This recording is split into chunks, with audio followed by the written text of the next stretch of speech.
नमस्कार विद्यार्थी मित्रो, आज आपण इयत्ता 9वीमधील मॅथ्स पार्ट 2मधील युनिट 5 क्वाड्रिलॅटरल्समधील प्रॅक्टिस सेट 5.3 सोडून पाहणार आहोत. या आधीच्या व्हिडिओजमध्ये आपण या आधीचे सर्व प्रॅक्टिस सेट सोडून पाहिलेले आहेत. त्यामध्ये आता बघा, या प्रॅक्टिस सेटमधला आपल्याला पहिला जो प्रॉब्लेम दिलेला आहे तो दिलेला आहे बघा.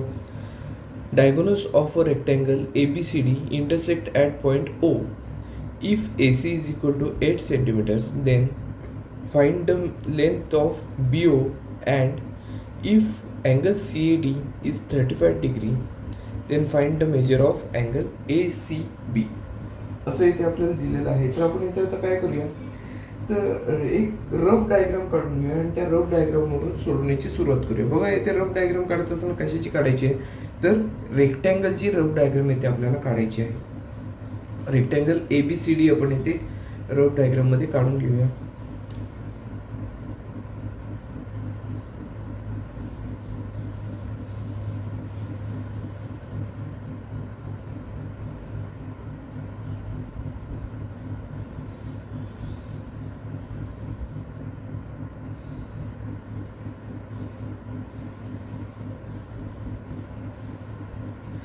आणि त्याचे डायगोनल्स पण सांगितलेले आहेत आपल्याला. सो आपण इथे डायगोनल्स पण काढून घेणार आहोत. डायगोनल्स सुद्धा आपण काढून घेऊया.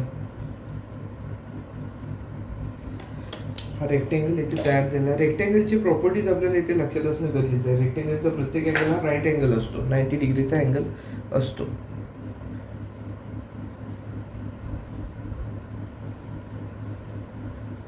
इंटरसेक्शन पॉईंट जो आहे त्याला आपण O हे नाव दिलेलं आहे. त्याचबरोबर आपल्याला अजून काय दिलेलं आहे, तर अँगल CADचं मेजरमेंट आहे ते आपल्याला 35 डिग्री एवढं दिलेलं आहे.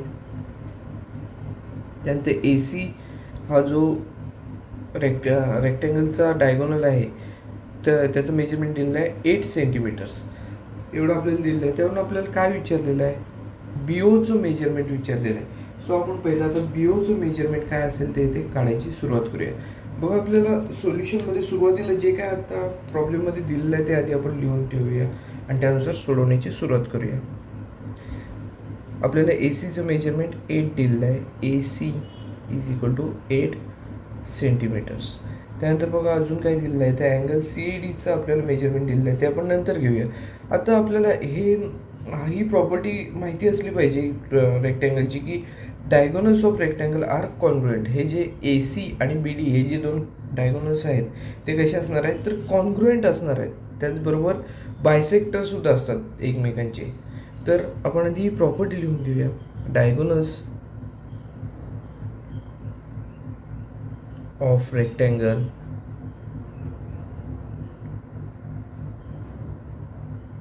R congruent.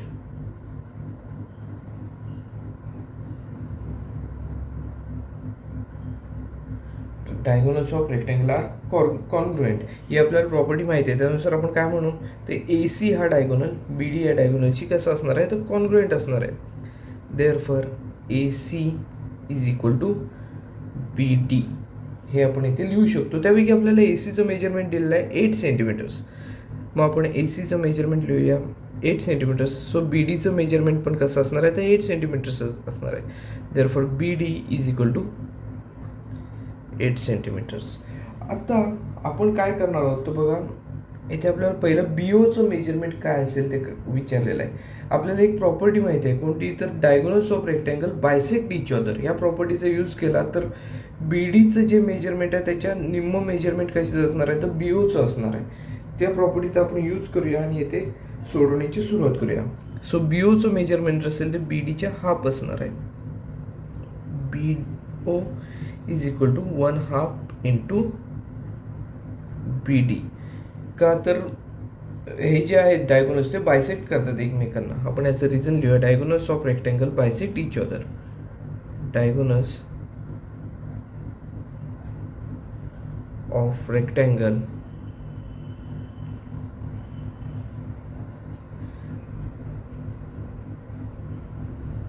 बायसेक्ट्स each other.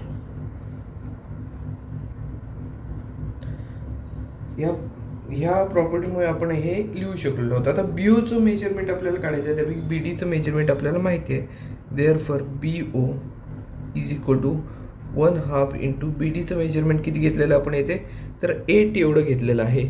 So इथे आपण 8 घेऊया. आता पुढे बघा काय होईल, याचं बी ओचं जर आपण मेजरमेंट आहे ते काढायचं म्हटलं तर therefore B O is equal to 8चं जर हाफ केलं तर इथे आपल्याला 4 मिळताना दिसून येईल. 4 सेंटीमीटर्स एवढं आपल्याला बी ओचं मेजरमेंट मिळताना दिसून येईल. बी ओचं मेजरमेंट किती आहे तर 4 सेंटीमीटर्स एवढं आपल्याला मिळालेलं आहे. आपला पहिला जो प्रश्न विचारला होता तो आपल्या इथे सोडून झालेला आहे, बी ओचं मेजरमेंट. त्यानंतर बघा CAD हा अँगल दिलेला आहे. CAD हा इथला अँगल 35 डिग्रीचा आपल्याला दिलेला आहे. त्यावरून आपल्याला ACDचं मेजरमेंट काढायचं आहे, इथलं मेजरमेंट काढायचं आहे. ACBचं मेजरमेंट काढायचं, म्हणजे हा जो अँगल आहे त्याचं मेजरमेंट आपल्याला इथे काढायचं आहे. आपल्याला माहिती आहे की जो रेक्टँगल असतो त्याच्या अपोजिट साईड्स असतात त्या कशा असतात तर पॅरलल असतात. या प्रॉपर्टीचा आपल्याला इथे यूज करायचा आहे आणि हे जे अल्टरनेट अँगल्स आहेत ते कॉन्ग्रुएंट आहेत असं आपण इथे दाखवू शकतो. अल्टरनेट अँगल्स कॉन्ग्रुएंट असतील तर जेवढं ACDचं मेजरमेंट आहे, जेवढं CADचं मेजरमेंट आहे तेवढंच ACBचं मेजरमेंट असणार आहे. कारण का तर हे दोन्ही अल्टरनेट अँगल्स आहेत. मग आपण बघा लिहूया AD is parallel to BC, also segment AD is parallel to segment BC. याचं रिझन काय असेल तर opposite sides of rectangle are parallel. आपण रिझन सुद्धा लिहूया, opposite sides of rectangle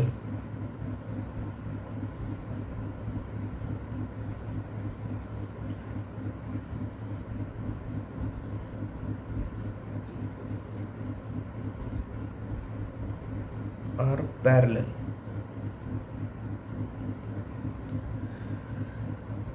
AD आणि BC ह्या पॅरलल आहेत असं म्हटलं आणि आपण ही AC जी आहे ना ती ट्रान्सव्हर्सल आहे असे ते म्हणूया. And segment AC is transversal. AC transversal असेल तर आपल्याला असं म्हणता येऊ शकतं CAD हा अँगल ACB या अँगलची कसं असणार आहे कॉन्ग्रुएंट असणार आहे. का तर अल्टरनेट अँगल्स आहेत. Therefore, angle CAD is congruent to angle ACB.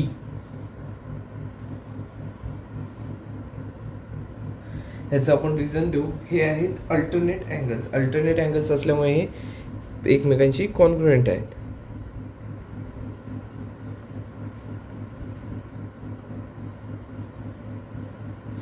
Alternate angles असल्यामुळे एकमेकांशी कॉन्ग्रुएंट आहे. त्यापैकी आपल्याला CADचं मेजरमेंट माहिती आहे. CADचं मेजरमेंट आपल्याला किती दिलेलं आहे 35 डिग्री एवढं दिलेलं आहे. सो ACBचं पण मेजरमेंट किती असणार आहे तर 35 डिग्री एवढंच असणार आहे. Therefore angle ACB is equal to 35 degree. आपल्याला ह्या प्रॉब्लेममध्ये 2 क्वेश्चन विचारले होते. पहिलं म्हणजे BOचं मेजरमेंट काय असेल ते इथे काढायला सांगितलं होतं. त्यानंतर अँगल ACBचं सुद्धा मेजरमेंट विचारलेलं होतं. सो आपण BOचं जे मेजरमेंट आहे ते 4 सेंटीमीटर्स एवढं काढलेलं आहे. त्यासाठी आपण ही प्रॉपर्टी यूज केली, diagonals of rectangle bisect each other. या प्रॉपर्टीनुसार BDचं जेवढं मेजरमेंट आहे त्याच्या निम्म कसलं असणार आहे तर BOचं मेजरमेंट असणार आहे. ह्या प्रॉपर्टीचा यूज करून आपण BOचं मेजरमेंट काढलं. त्यानंतर बघा पॅरलल लाईन्सच्या प्रॉपर्टीज आहेत त्याच्यानुसार आपण ACDचं सुद्धा अँगल ACDचं सुद्धा मेजरमेंट इथे काढलेलं आहे. आपल्याला BOचं मेजरमेंट 4 सेंटीमीटर्स मिळालेलं आहे आणि अँगल ACDचं मेजरमेंट आहे ते 35 डिग्री एवढं मिळालेलं दिसून येतं. इथे पुढचा प्रॉब्लेम बघा काय दिलेला आहे. In a rhombus PQRS if PQ is equal to 7.5 centimetres then find the length of QR. If QPS is equal to 75 degree then find the measure of angle PQR and angle SRQ. असं इथे आपल्याला दिलेलं आहे. बघा PQचं measurement आहे ते 7.5 एवढं दिलेलं आहे. आपल्याला रॉम्बसची इथे डायग्राम रफ डायग्राम काढून घ्यावी लागेल आणि इथे सोडवावं लागणार आहे. बघा इथे आपण रॉम्बसची रफ डायग्राम काढून घेऊया.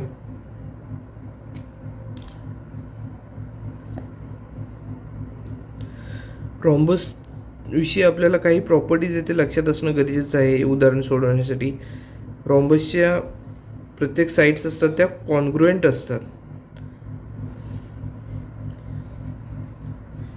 ते बघा आपण रॉम्बस काढलेला आहे. याच्या चारही साईड्स असणार आहेत त्या एकमेकींशी कॉन्ग्रुएंट असणार आहेत. P Q R and S यापैकी आपल्याला काय दिलेलं आहे बघा, पी क्यूचं मेजरमेंट 7.5 एवढं दिलेलं आहे. त्यानंतर क्यू पी एसचं मेजरमेंट जे आहे ते येते 75 डिग्री एवढं दिलेलं आहे. आपल्याला find out the measurement of P Q R and S R क्यूचं मेजरमेंट काढायचं आहे. पी क्यू आर आणि एस आर क्यूचं मेजरमेंट काढायचं आहे. सो इथे बघा आपण सोडवण्याची सुरुवात करूया. पहिलं आपल्याला पी क्यूचं दिलेलं आहे मेजरमेंट, त्यावरून आपल्याला क्यू आरचं मेजरमेंट काढायचं आहे. तर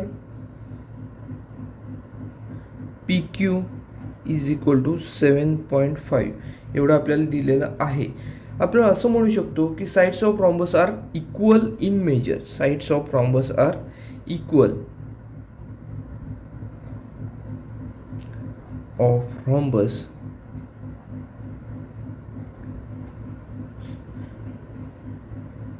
R equal.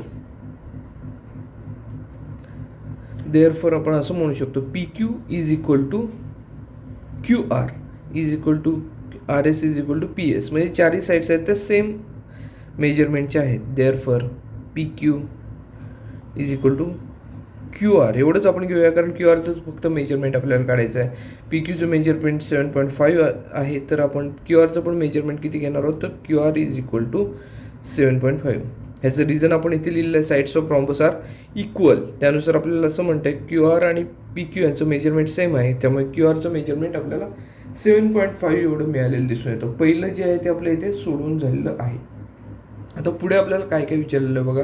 Angle P Q आरचं measurement विचारलेलं आहे आणि अँगल एस आर क्यूचं मेजरमेंट विचारलेलं आहे. आता बघा पी क्यू आर आणि क्यू पी एस ह्या जर अँगलचा विचार केला तर हे दोन जे आहेत ते कसे अँगल आहेत, ॲडजस्टंट अँगल्स आहेत. आणि ॲडजस्टंट अँगल कसे असतात रॉम्बसचे, जर सप्लिमेंटरी असतात. या प्रॉपर्टीचा आपण इथे यूज करूया आणि इथे सोडूया. बघा adjacent angles of rhombus are supplementary. ही प्रॉपर्टी आधी आपण लिहूया.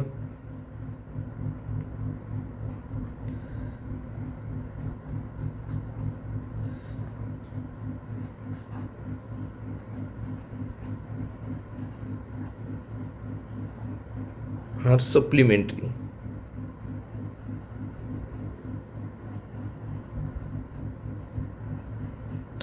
ह्या प्रॉपर्टीनुसार आपल्याला असं म्हणता येईल की angle Q P S plus angle P Q R is equal to 180 degree. Angle Q P S plus angle P Q R is equal to 180 degree. Q P एसचं मेजरमेंट आपल्याला माहिती आहे 75 degree. 75 degree plus angle P Q R is equal to 180 degree. आता आपल्याला P Q आरचं जर measurement काढायचं असेल तर क्यू पी एसचं जे काही ते मेजरमेंट दिलेलं आहे 75 ते इक्वल टू साईनच्या पलीकडे न्यावं लागेल. सो इथे प्लस 75 तिकडे जाऊन -75 होतील. Angle P Q R is equal to आधीपासून इकडे 180 आहेत मायनस इथे 75 होतील. Therefore angle P Q R is equal to यांचं आता सबट्रॅक्शन आपण केलं तर 105 डिग्री एवढं आपल्याला मिळताना दिसून येईल. 105 डिग्री एवढं आपल्याला मेजरमेंट कशाचं मिळालेलं आहे, तर पी क्यू आरचं मेजरमेंट आपल्याला मिळालेलं आहे 105 डिग्री. बघा आपल्याला विचारलेलं काय होतं, पी क्यू आरचं मेजरमेंट विचारलं होतं आणि एस आर क्यूचं मेजरमेंट विचारलं होतं. आपण पी क्यू आरचं मेजरमेंट काढलेलं आहे. आता आपल्याला एस आर क्यूचं मेजरमेंट काढायचं आहे. पी क्यू आरचं मेजरमेंट 105 डिग्री एवढं आपल्याला मिळालेलं दिसून येतं.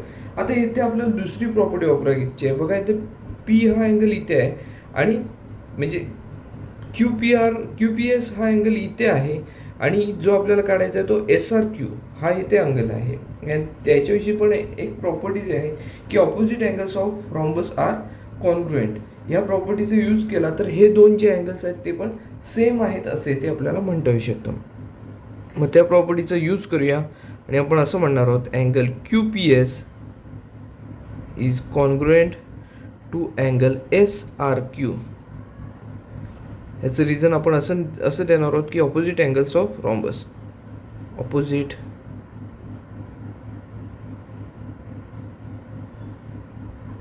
अँगल्स ऑफ रॉम्बस असल्यामुळे हे कसे आहेत तर कॉन्ग्रुएंट अँगल आहेत. त्यापैकी आपण QPSचं मेजरमेंट आपल्याला दिलेलं आहे. QPSचं मेजरमेंट किती आहे तर 75 डिग्री एवढं आहे. म्हणजेच SRQचं सुद्धा मेजरमेंट किती असणार आहे तर 75 डिग्री एवढंच असणार आहे. Therefore angle SRQ is equal to 75 degree एवढं आपल्याला मिळताना दिसून येतं. बघा आपल्याला यामध्ये 3 क्वेश्चन विचारले होते. 3 गोष्टींची किमती काढायला सांगितल्या होत्या. त्यापैकी QR मेजरमेंट काढायला सांगितलं होतं. QR मेजरमेंट आपल्याला किती मिळालेलं तर 7.5 एवढंच मिळालेलं आहे. त्यानंतर आपल्याला विचारलेलं होतं अँगल PQRचं मेजरमेंट विचारलेलं होतं. अँगल PQRचं मेजरमेंट आपण इथे 105 डिग्री एवढं मिळवलेलं आहे. त्यासाठी आपण प्रॉपर्टी कोणती वापरली तर adjacent angles of rhombus are supplementary आणि त्यानुसार आपण PQRचं मेजरमेंट काढलं. त्यानंतर बघा पुढचं म्हणजेच SRQचं मेजरमेंट विचारलं होतं. SRQचं मेजरमेंट काढण्यासाठी आपण कोणती प्रॉपर्टी वापरली तर opposite angles of rhombus are congruent. या प्रॉपर्टीनुसार ह्या अँगल एवढाच हा अँगल असणार आहे. म्हणजे SRQचं मेजरमेंट 75 डिग्री एवढं येथे आपण मिळवलेलं आहे. बघा हा जो दुसरा प्रॉब्लेम होता या प्रॅक्टिस सेटमधला तोही आपला पूर्णपणे सोडून झालेला आहे. व थर्ड प्रॉब्लेम आपल्याला असा दिलेला आहे diagonals of a square IJKL intersects at point M. Find the measures of angle IMJ, angle JIK and angle LJK.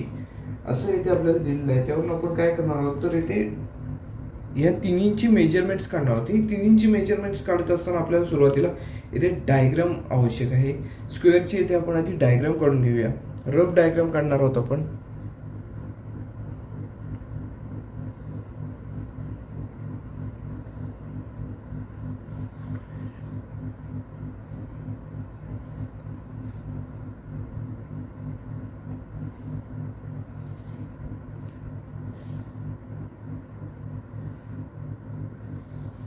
Diagonal सुद्धा आहेत सो आपण इथे डायगोनल सुद्धा काढून घेऊया.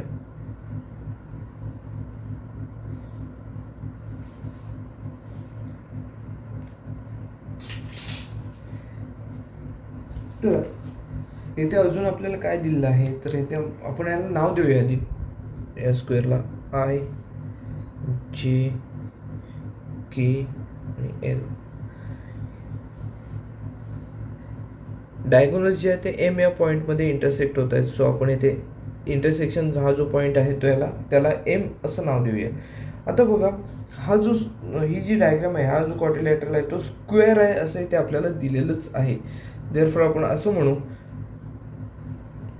Quadrilateral IJKL is a square. स्क्वेअरची आपल्याला प्रॉपर्टी ही माहिती असणं गरजेचं आहे की diagonals of a square are perpendicular bisectors of each other. हे परपेंडिक्युलर बायसेक्टर्स असतात. आपल्याला बायसेक्टरचं तर इथे आवश्यकता नाही पण हे परपेंडिक्युलर असतात ह्याची इथे आवश्यकता आहे. त्यामुळे आपल्याला IMJ हा जो इथला अँगल असणार आहे IMJ याचं मेजरमेंट सहजपणे मिळू शकतं 90 डिग्री. का तर हे इथे परपेंडिक्युलर आहेत दोन्ही जे डायगोनल्स आहेत ते. सो त्या प्रॉपर्टीचा यूज करणार आहोत आणि आपण इथे IMJ या अँगलचं मेजरमेंट जे काय असेल ते इथे लिहिणार आहोत. बघा आधी आपण प्रॉपर्टी लिहूया. Diagonals of a square are perpendicular to each other.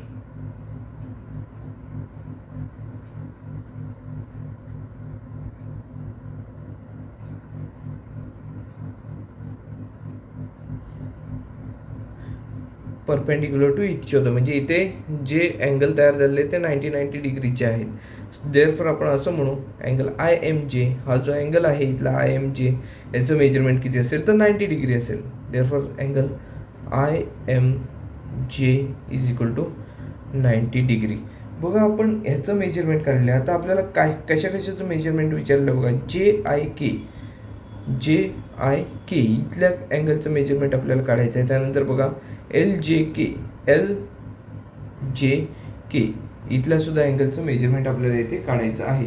आपण आता हे जे डायगोनल्स असतात त्याच्याविषयी प्रॉपर्टी अशी आहे स्क्वेअरच्या की हे जे डायगोनल्स असतात ते बायसेक्टर असतात अँगलचे. डायगोनल्समुळे जे स्क्वेअरचे अँगल्स असतात ते कसे होतात तर बायसेक्ट होतात, इक्वल टू पार्ट्समध्ये ते डिवाइड होत असतात. सो या प्रॉपर्टीचा इथे यूज करणार आहोत आपण आणि इथे सोडवण्याची सुरुवात करणार आहोत. बघा ती प्रॉपर्टी आधी आपण लिहूया. Diagonals of a square bisects opposite angles. Diagonals of a square opposite bisects opposite angles. Opposite angles.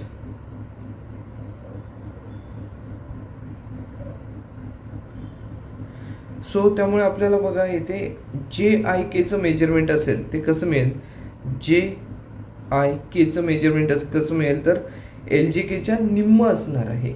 So इथे ह्याचं मेजरमेंट किती आहे तर 90 डिग्री आहे. का तर अँगल ऑफ स्क्वेअर आहे. देअरफॉर आपण असं म्हणू angle J I K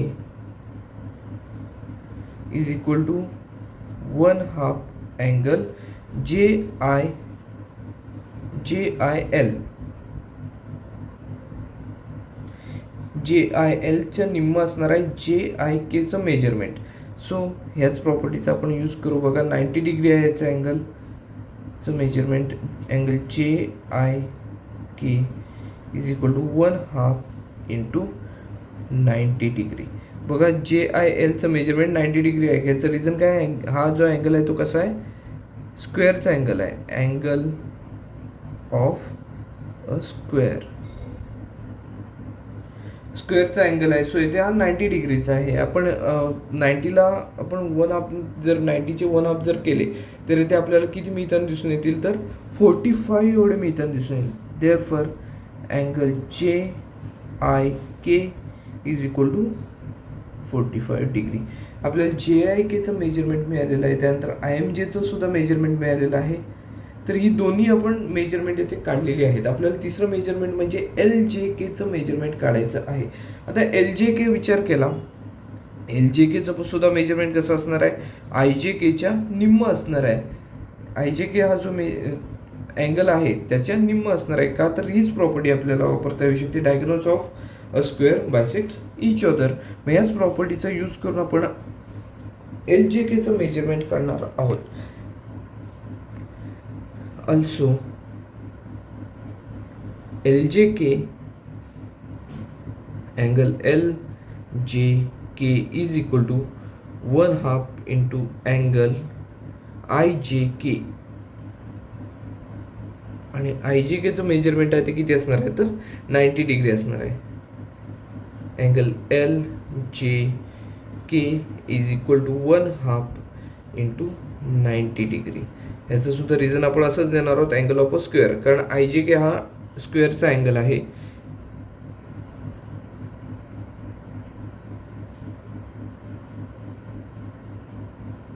angle of a square असल्यामुळे इथे आपण 90 डिग्री घेतलेला आहे. Therefore angle L J K is equal to 90चा हाफ केलं तर इथे आपल्याला 45 डिग्री एवढं मिळताना दिसून येते. बघा एल जे केचं मेजरमेंट आपण इथे किती काढलेलं आहे तर 45 डिग्री एवढं काढलेलं आहे. कशाचा यूज करून तर अँगल ऑफ स्क्वेअर या प्रॉपर्टीचा यूज करून आपण हा जो आय जे के अँगल घेतलेला आहे त्याचं मेजरमेंट 90 डिग्री घेतलं आणि त्यानुसार इथे आपण एल जे केचं मेजरमेंट 45 डिग्री एवढं काढलेलं आहे. बरं ह्यामध्ये आपल्याला काय काय विचारलं होतं, आय एम जेचं मेजरमेंट विचारलं होतं. आय एम जेचं मेजरमेंट इथे आपण 90 डिग्री एवढं काढलेलं आहे. त्यासाठी कोणती प्रॉपर्टी यूज केली तर diagonals of a square are perpendicular to each other. खरं तर ते परपेंडिक्युलर बायसेक्टर्स असतात, पण जो आपण इथे परपेंडिक्युलर आपल्याला एवढं बास झालं, पुरेसं झालं हे अँगलचं मेजरमेंट काढण्यासाठी. सो आपण एवढीच प्रॉपर्टी यूज केली. त्यानंतर बघा पुढे आपण जे आय केचं मेजरमेंट काढले. जे आय केचं मेजरमेंट काढण्यासाठी आपण कोणती प्रॉपर्टी यूज केली तर diagonals of a square bisects opposite angles या प्रॉपर्टीचा यूज करून पुढचं मेजरमेंट आपण इथे काढलं. बघा अशा प्रकारे हा जो प्रॉब्लेम होता तो आपला इथे पूर्णपणे सोडून झालेला आहे. आपण आता फोर्थ प्रॉब्लेम सोडवणार आहोत. यामध्ये बघा काय दिलं आहे फोर्थ प्रॉब्लेममध्ये. Diagonals of rhombus are 20 centimetres and 21 centimetres respectively. Find the side of rhombus and its perimeter. आपल्या साईड आणि पेरिमीटर याचा काढायचा आहे. सो येथे आपण एक रफ डायग्राम काढून घेऊया. रफ डायग्रामवरून येथे आपण साईड आणि त्याचं पेरिमीटर काय असेल तो येथे आपण काढणार आहोत. बघा, हे अशा प्रकारचे जे प्रॉब्लेम्स आहेत ते सॉल्व्ह करत असताना आपल्याला त्यांच्या प्रॉपर्टीज, त्या क्वाड्रिलॅटरलच्या प्रॉपर्टीज माहीत असणं येते गरजेचं आहे. जर प्रॉपर्टीज आपल्याला माहीत असतील तर सहजपणे आपण ते जे प्रॉब्लेम्स आहेत ते सॉल्व्ह करू शकतो.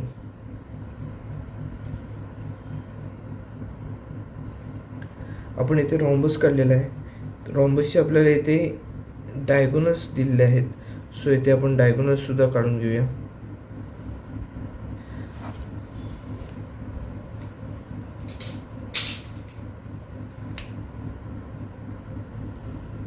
ए बी सी टी.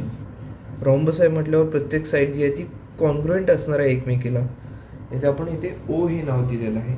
आता आपण हा रॉम्बस काढलेला आहे ते आधी कन्सिडर करून घेऊया. हा रॉम्बस आहे आणि यानुसार आपण ह्याची जी मेजरमेंट्स आहेत म्हणजे त्या साईड्स कोणत्या आहेत, A B, B C, C D and A D, यांचे मेजरमेंट सेम असणार आहेत ते काढणार आहोत. त्याचबरोबर याची पेरिमीटरसुद्धा काढणार आहोत. सो इथे आपण आधी सोडवण्याची सुरुवात करूया.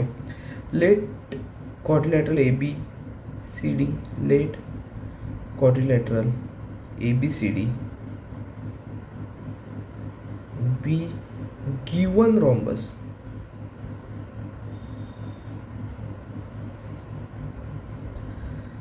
Given rhombus. आता यानुसार बघा, आपण हा रॉम्बस आपल्याला दिलेला जो रॉम्बस आहे तो इथे कन्सिडर केलेला आहे. त्यानुसार इथे बघा आपल्याला याचे मेजरमेंट्स दिलेले आहेत. ए सीचं मेजरमेंट म्हणजे डायगोनलचं मेजरमेंट 20 आहे. दुसरं आहे बी डी, हा डायगोनल आहे, त्याचं मेजरमेंट आहे 21 सेंटीमीटर्स. देअरफॉर ए सी हा डायगोनल किती असणार आहे तर 20 सेंटीमीटर्स असेल. अँड बी डी हा जो डायगोनल आहे त्याचं मेजरमेंट असेल 21 सेंटीमीटर्स. आता हे जे डायगोनल्स आहेत ए सी आणि बी डी हे एकमेकांना ओ या पॉईंटमध्ये इंटरसेक्ट होत आहेत असं इथे आपण म्हणूया. Let the diagonals, let diagonals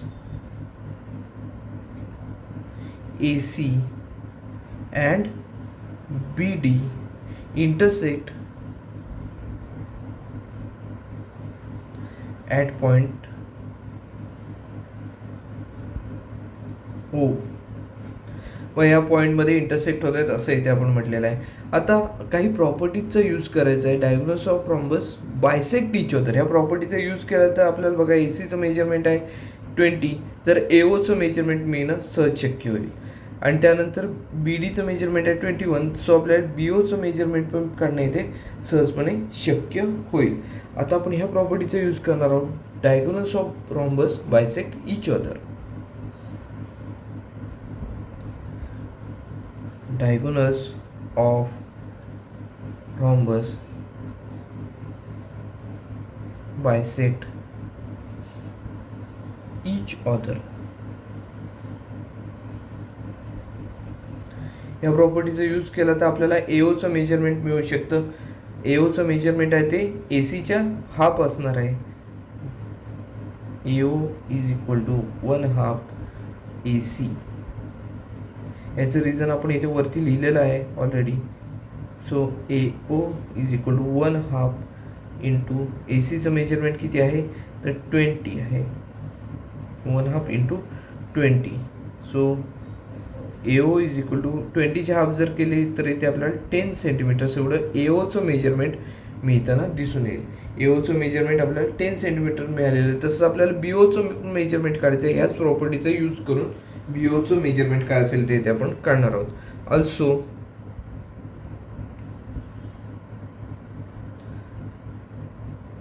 B O is equal to 1/2 into B D.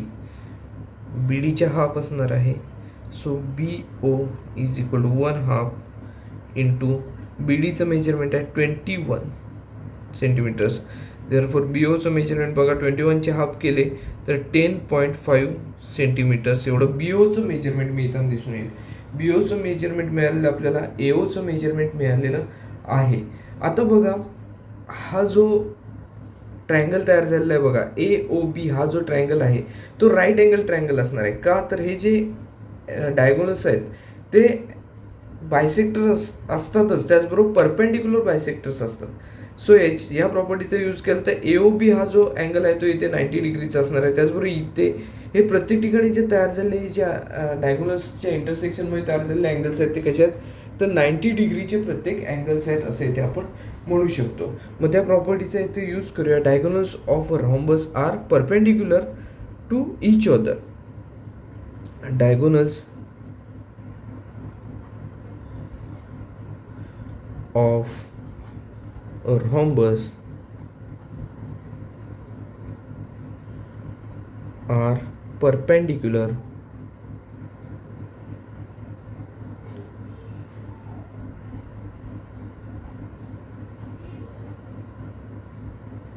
to each other. Perpendicular to each other. आता ह्याचा जर यूज केला तर आपल्याला AOBचं मेजरमेंट किती मिळेल तर 90 डिग्री मिळेल. Therefore angle AOB is equal to 90 degree हे आपल्याला इथे मिळालेलं आहे. AOBचं 90 डिग्री आहे. सो हा जो आहे AOB हा जो ट्रायंगल आहे तो राईट अँगल ट्रायंगल आहे. मग आता इथे आपण राईट अँगल ट्रायंगलचा यूज केला तर हा इथे 90 डिग्रीचा आहे. त्याचा हायपोटेनस AB असेल. ABचं मेजरमेंट मिळालं तर आपल्याला साईडचं मेजरमेंट मिळेल आणि या बाकीच्या साईड्स पण सेम असणार आहेत. त्यावरून आपल्याला पेरिमीटर काढणं सोपं जाईल. त्यामुळे आपण आधी ABचं मेजरमेंट काढून घेऊया. By Pythagoras theorem bye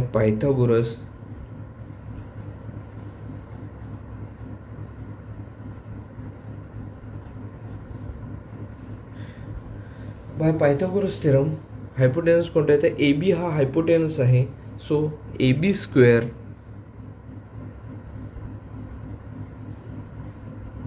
is equal to AO square plus BO square plus BO square असं इथे आपल्याला म्हणता येऊ शकतं. AO square plus BO square. मग आता AB स्क्वेअरचं मेजरमेंट काय असेल ते आपण इथे काढूया. AB square is equal to AOचं मेजरमेंट आपण आधी काढलेलं आहे. AOचं मेजरमेंट आहे 10. सो स्क्वेअर ऑफ 10 प्लस BOचं पण मेजरमेंट काढलेलं आहे आपण 10.5 याचा स्क्वेअर होईल. आता ह्यांचं ॲडिशन करावं लागेल. स्क्वेअर्स करूया आधी. AB square is equal to 10चा स्क्वेअर आहे 100 प्लस आपल्याला 10.5चा स्क्वेअर आहे ते करावं लागणार आहे. ह्याचा स्क्वेअर आहे 110.25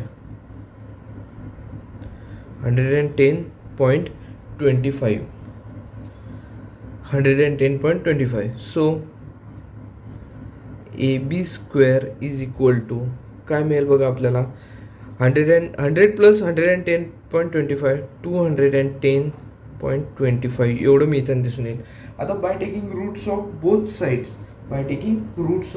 बोथ साईड्स आपल्याला ABचं मेजरमेंट जे आहे ते इथे मिळताना दिसून येईल. बघा याचं रूट आहे AB म्हणजे रूट स्क्वेअर साईन निघून जाईल इज इक्वल टू आता हे जे आहे ते रूटमध्ये येतील 210.25 210.25चं आपल्याला रूट काढावं लागेल AB. सो आपल्याला ABची व्हॅल्यू मिळेल. पण ह्याचं रूट काय आहे तर 14.5 सेंटीमीटर्स. 14.5 हे आपल्याला याचं रूट आहे असं इथे इथं दिसून येईल. आपल्याला ABचं मेजरमेंट काय आहे ते इथे मिळालेलं दिसून येते. म्हणजेच आपल्याला इथे काय विचारलं होतं साईड विचारली होती. Find the side of rhombus. Side आपल्याला किती मिळालेली आहे तर 14.5 सेंटीमीटर्स एवढी साईड मिळालेली आहे. Therefore side of rhombus is equal to 14.5 centimetres एवढी आपल्याला साईड जी आहे ती येथे मिळालेली दिसून येते. आता साईड मिळाली त्यावरून आपण कशाचे काढायचं आहे तर पेरिमीटर काढायचं आहे. पेरिमीटर काढताना रॉम्बसच्या साईडला आपण 4ने मल्टिप्लाय केलं तर इथे आपल्याला पेरिमीटर जो आहे तोही येथे मिळताना दिसून येईल. सो आपल्याला आता पेरिमीटर ऑफ रॉम्बस काढूया. Perimeter of rhombus is equal to 4 into side. 4 into side. आता 4 इंटू साईड म्हणजे साईडचं मेजरमेंट मिळालं 14.5 एवढं मिळालेलं दिसून येतं. Therefore it is equal to 4 into 14.5. हे मल्टिप्लिकेशन केलं तर इथे आपल्याला काय मिळेल बघा, 58 सेंटीमीटर्स एवढं आपल्याला रॉम्बसचं पेरिमीटर आहे असे ते मिळताना दिसून येते. साईड ऑफ रॉम्बस आपल्याला मिळाले 14.5.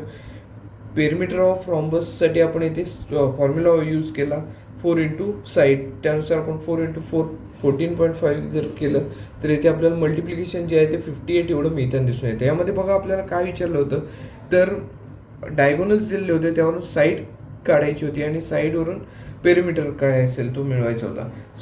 तर आपण इथे काय केलेलं आहे, साईड मिळवलेलं आहे 14.5 आणि पेरिमीटर जो आहे तो 58 सेंटीमीटर्स एवढा मिळवलेला आहे. बघा हा जो प्रॉब्लेम होता तो आपला पूर्णपणे सोडून झालेला आहे. 5th प्रॉब्लेममध्ये बघा आपल्याला काय दिलेलं आहे, state with reasons whether the following statements are true or false. आपल्याला ह्या जे स्टेटमेंट्स आहेत ते ट्रू ऑर फॉल्स आहेत हे येथे ठरवायचं आहे, ट्रू आहेत की फॉल्स आहेत. बघा पहिलं स्टेटमेंट आपल्याला असं दिलं आहे, every parallelogram is a rhombus. Every parallelogram is a rhombus. हे तसं बघितलं तर इथे फॉल्स स्टेटमेंट दिसत आहे. आपण असं जर म्हटलं ना एव्हरी रॉम्बस इज पॅरलेलोग्राम तर हे ट्रू असेल, पण तो पॅरलेलोग्राम हा रॉम्बस असू शकत नाही का, तर याचं रिझन आपल्याला असं सांगता येऊ शकतं. बघा पॅरलेलोग्रामचे कसे असतात तर अपोजिट साईड्स असतात त्या कॉन्ग्रुएंट असतात, पॅरलेल असतात त्याचबरोबर कॉन्ग्रुएंट असतात. पण रॉम्बसचं कसं असतं तर ऑल साईड्स आर कॉन्ग्रुएंट आणि अपोजिट साईड्स असतात त्या पॅरलल असतात. कॉन्ग्रुएंट असतातच त्याचबरोबर पॅरलल सुद्धा असतात. ह्याच्यामध्ये आपल्याला तसं दिसत नाही, ह्याच्यामध्ये फक्त ऑपोजिट साईड्स पॅरलल आणि कॉन्ग्रुएंट्स असतात. सो आपण हे म्हणू फॉल्स आहे. आणि ह्याचं रिझन बघा, in a rhombus all sides are equal in length. All sides are equal in length, whereas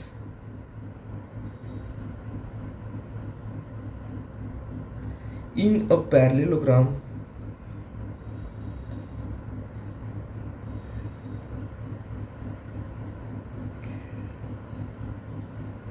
only opposite sides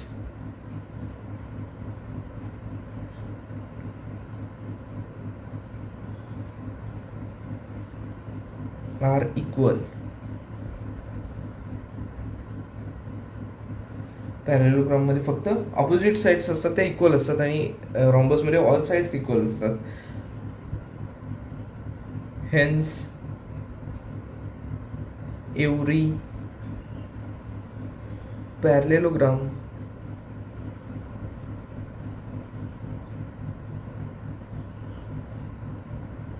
is not a rhombus.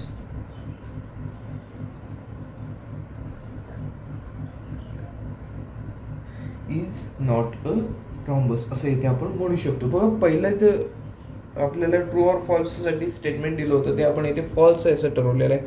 त्याचं रिझन सुद्धा आपण इथे लिहिलेलं आहे. पुढचं स्टेटमेंट बघा, every rhombus is a rectangle.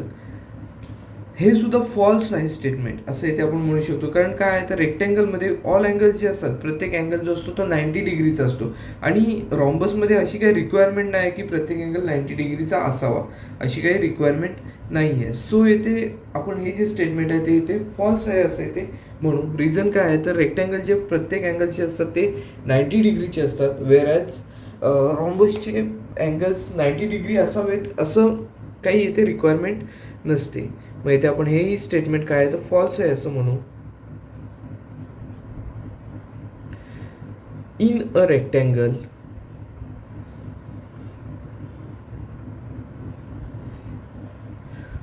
All angles are of measure 90 degree 90 डिग्रीचे असतात प्रत्येक angle, whereas in a rhombus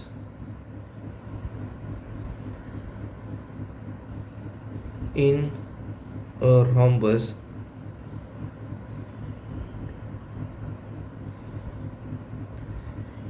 it is not necessary that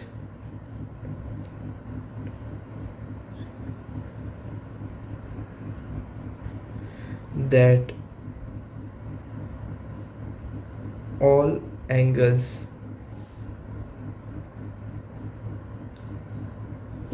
are of 90 degree are of 90 degree असं इथे आपण रिझन देऊ शकतो. त्याचबरोबर असं सुद्धा रिझन देऊ शकतो बघा, रेक्टँगलचं जे लेंथ असते आणि ब्रेडथ असते, लेंथ ती मेजरमध्ये जास्त असते, ब्रेड ती कमी असते, तो रेक्टँगल. पण ह्याच्यामध्ये रॉम्बसमध्ये कसं असतं तर प्रत्येक साईड जी असते ती कॉन्ग्रुएंट असते. हेही रिझन आपण देऊ शकतो, आपल्याला पाहिजे ते रिझन आपण इथे देऊ शकतो. बघा सेकंड जे स्टेटमेंट होतं तेही आपल्या इथे सोडून झालेलं आहे. नेक्स्ट स्टेटमेंट बघा, every rectangle is a parallelogram. Every rectangle is a parallelogram. Parallelogram आपण कशाला म्हणतो, ज्याच्या अपोजिट साईड्स आहेत त्या कशा आहेत तर पॅरलल आहेत, त्याला आपण पॅरलेलोग्राम म्हणतो. रेक्टँगलमध्ये सुद्धा कसं आहे तर अपोजिट साईड्स असतात त्या पॅरलल असतात, सो आपण रेक्टँगलला पॅरलेलोग्राम असं सुद्धा इथे म्हणू शकतो. त्यामुळे हे जे स्टेटमेंट आहे ते इथे ट्रू आहे असं इथे आपल्याला म्हणता येऊ शकतं.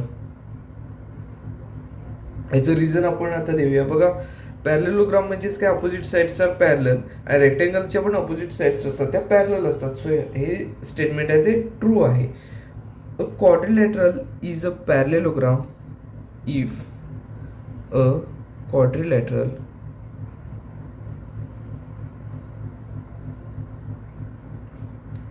is a parallelogram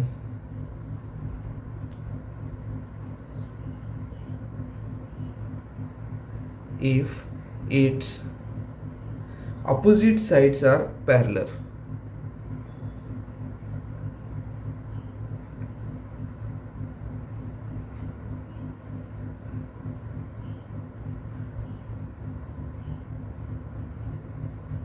opposite sides are parallel. आणि रेक्टँगलमध्ये पण कसे असतात, ऑपोजिट साईड्स पॅरलल असतात. And in a rectangle in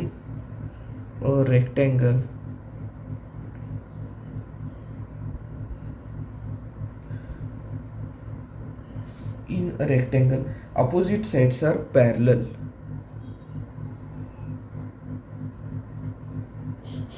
Opposite sides are parallel. Hence, every rectangle is a parallelogram.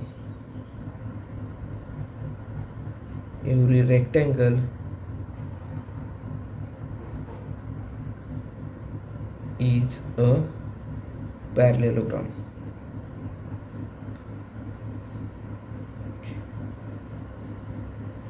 Every rectangle is a parallelogram हे स्टेटमेंट जे आहे ते ट्रू आहे असे ते आपण म्हणू शकतो. ह्याचं रिझन आपण काय दिलं, पॅरलेलोग्रामच्या अपोजिट साईड्स असतात त्या पॅरलल असतात आणि रेक्टँगलच्या पण अपोजिट साईड्स पॅरलल असतात. त्यामुळे आपण हे जे स्टेटमेंट आहे ते ट्रू स्टेटमेंट आहे असे ते आपण ठरवलेलं आहे. बस थर्ड स्टेटमेंट झालेलं आहे. आपण आता फोर्थ स्टेटमेंट घेणार आहोत. Fourth statement, every square is a rectangle. व हे स्टेटमेंट जे आहे ते ट्रू स्टेटमेंट आहे. का तर रेक्टँगल आपण कधी आहे असं म्हणतो तर all angles are right. If quadrilateral having all angles are right angles then it is rectangle. आणि स्क्वेअरमध्ये पण प्रत्येक अँगलला राईट अँगल असतो. सो इथे आपण असं म्हणू शकतो हे स्टेटमेंट जे आहे ते ट्रू आहे. ह्याचं रिझन आपण असं देऊ शकतो की all angles, if all angles of a quadrilateral are 90 degree are of 90 degree then it is rectangle. आणि ह्याचे सुद्धा स्क्वेअरचे सगळे अँगल्स जे असतात ते 90 डिग्रीचे असतात. बघा ह्याचं रिझन आपण असं देऊ, ट्रू आधी आहे हे स्टेटमेंट असं म्हणू. त्यानंतर बघा, a quadrilateral is rectangle. A quadrilateral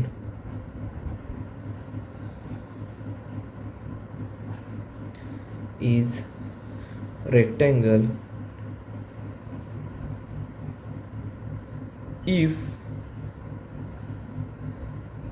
all angles are of right angles. All its angles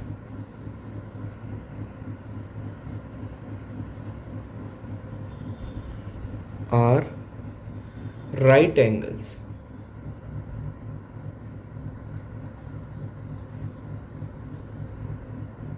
right angles असतील तर त्याला आपण रेक्टँगल असं म्हणतो. आणि स्क्वेअरचे प्रत्येक अँगल्स कसे असतात?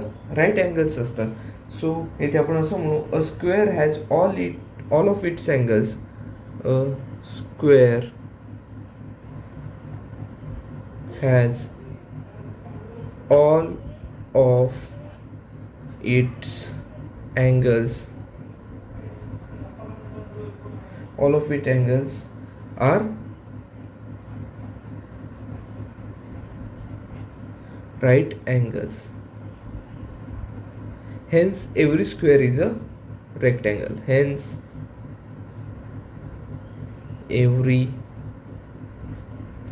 square is a rectangle. हे स्टेटमेंट जे आहे ते आपण इथे ट्रू आहे असं इथे म्हटलेलं आहे. का तर रेक्टँगलचे प्रत्येक अँगल कसे असतात? 90 डिग्रीचे असतात आणि स्क्वेअरचे सुद्धा 90 डिग्री असतात. So hence every square is a rectangle असं इथे आपण म्हटलेलं आहे. व हे स्टेटमेंट जे आहे ते इथे आपण ट्रू आहे असं इथे म्हटलेलं आहे. आपण आता पुढचं जे स्टेटमेंट आहे ते घेणार आहोत.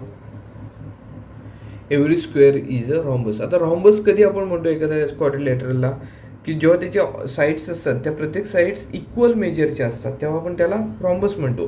आणि स्क्वेअरच्या ज्या प्रत्येक साईड्स असतात त्या कशा असतात?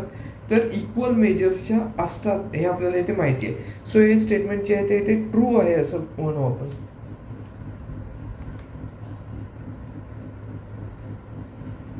ट्रू स्टेटमेंट आहे. याचं रिझन आपण लिहूया. अ quadrilateral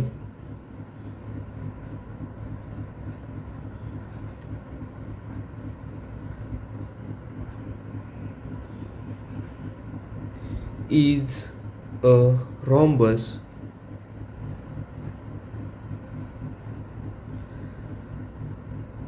if its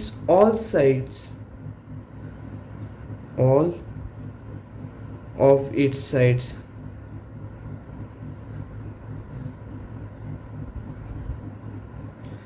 are equal and in a square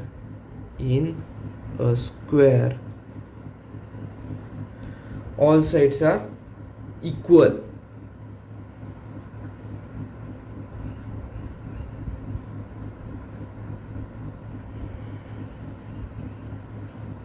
All sides of are equal. Hence every square is a rhombus. Hence every square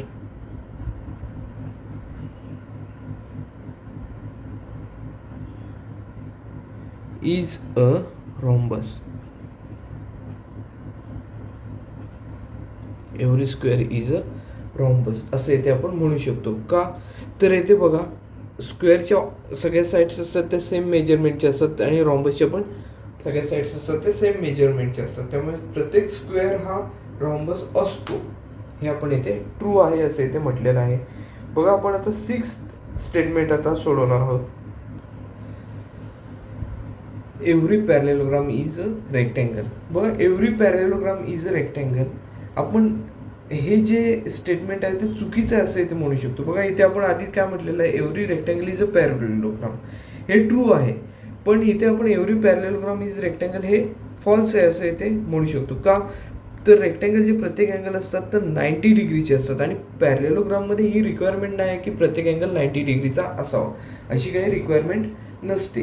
so हे जे स्टेटमेंट आहे ते आपण इथे फॉल्स आहे असं इथे म्हणणार आहोत. फॉल्स आहे असं इथे आपण म्हणूया. स्टेटमेंट फॉल्स आहे याचं आपण रिझन देऊया. A quadrilateral is a rectangle if a quadrilateral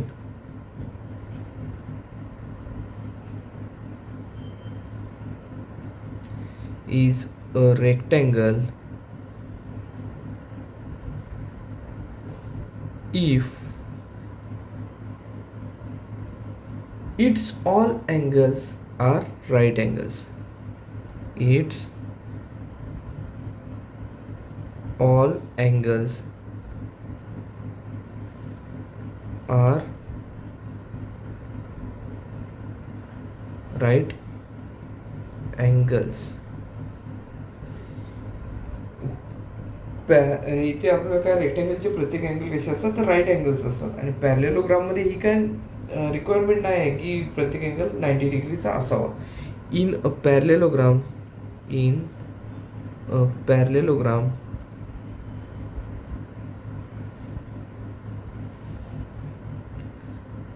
it is not necessary that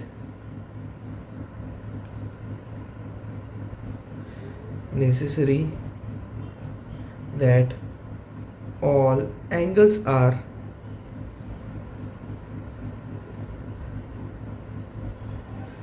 right angles.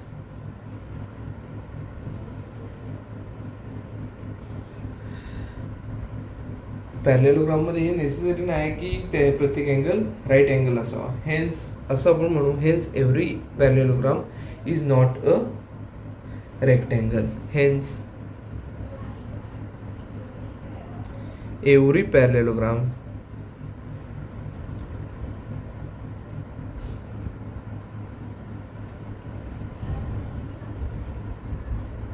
is not a rectangle. असे इथे आपण म्हणू शकतो. बघा ही जी आपल्याला स्टेटमेंट्स दिली होती, एकूण 6 स्टेटमेंट दिली होती. या 6 स्टेटमेंटमध्ये आपल्याला ट्रू ऑर फॉल्स ठरवून त्याचं रिझन सुद्धा इथे लिहायचं होतं. आपण प्रत्येक प्रॉब्लेममध्ये प्रत्येक स्टेटमेंटचं आपण ट्रू ऑर फॉल्स आहे हे ठरवून त्याचं रिझन सुद्धा पुढे लिहिलेलं आहे. हा जो प्रॅक्टिस सेट आहे तो प्रॅक्टिस सेटमधलं हे लास्ट हा जो प्रॉब्लेम आहे तो लास्ट प्रॉब्लेम होता, तर तोही आपला इथे पूर्णपणे सोडून झालेला आहे. तर हा व्हिडिओ जो आहे तो आपण इथेच थांबवतो आहोत. व्हिडिओ आवडला असल्यास लाईक करा, जास्तीत जास्त शेअर करा आणि चॅनल नवीन असेल तर चॅनल सबस्क्राईब करायला विसरू नका. धन्यवाद.